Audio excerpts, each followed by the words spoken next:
বৈষম্য বিরোধী ছাত্র আন্দোলনের ব্যানারে দেশের অন্যতম সর্ববৃহৎ উন্মুক্ত কনসার্ট রিবেন্ডিং দ্য নেশন কনসার্টটি হঠাৎ স্থগিত করা হয়েছে। বৃহস্পতিবার 20 ফেব্রুয়ারি রাতে গণমাধ্যমকে বিষয়টি নিশ্চিত করেন আয়োজকরা।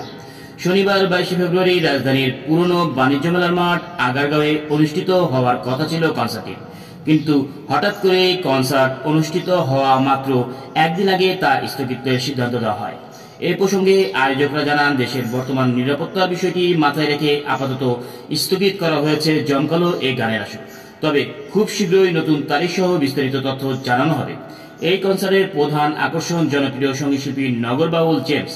কনসার্টে আরও গান গাওয়ার কথা রয়েছে ব্যান্ড চিরকুট, আর্টসেল, সোনার বাংলা সার্কেস, বেঙ্গল সিম্ফনি, বাংলা 5, কিপটিক ফেক, কুড়েঘর, কাকতাল, সঙ্গীতশিল্পী ফারজানা ওয়াহিদ, সায়ান সহ অনেকে।